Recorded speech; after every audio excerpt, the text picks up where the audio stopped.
Hello mga kabakyard, usapang presyo tayo sa Selkie Chicken sa Pilipinas. Tara, pag-usapan natin.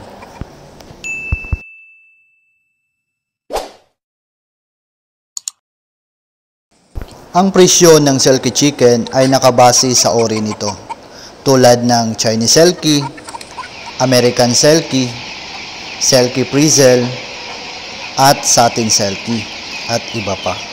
Sa bidyong ito, ang presyo lamang ng Chinese Selkie at American Selkie ang aking ibabahagi.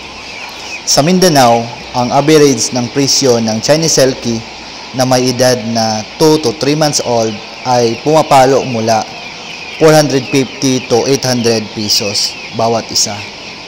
Samantala, ang mga breeder age o 6 months old pataas ay pumapalo ng 1,800 to 2,300 bawat isa.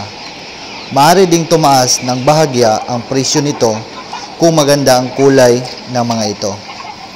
Mas mataas naman ang bintahan sa Visayas at Mindanao dahil sa shipping cost.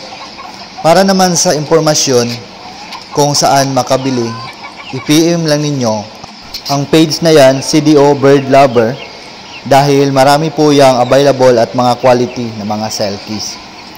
Ang presyo ng American Selkie sa edad na 2 to 3 months old ay naglalaro mula 1,300 to 2,000 pesos kada isa. Ngunit maaring bumaba kung pet quality ang mga ito.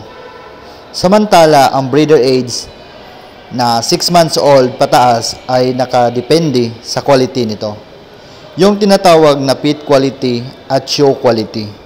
Ang presyo ng pet quality ay naglalaro ng 2,000 to 2,500 bawat isa.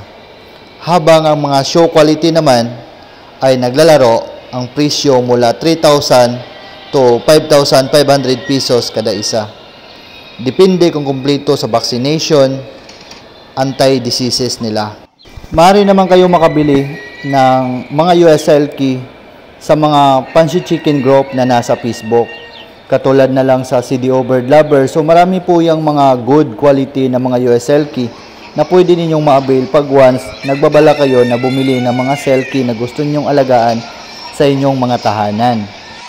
At kung nais ninyong makamura, may nagbibenta ng mga fertile eggs at mga sisiw nito sa online na maaaring maghalaga ng 200 to 250 ang bawat isa sa fertile eggs. At pagdating naman sa mga sisiw, 400 to 650 naman sa week old na mga sisiw.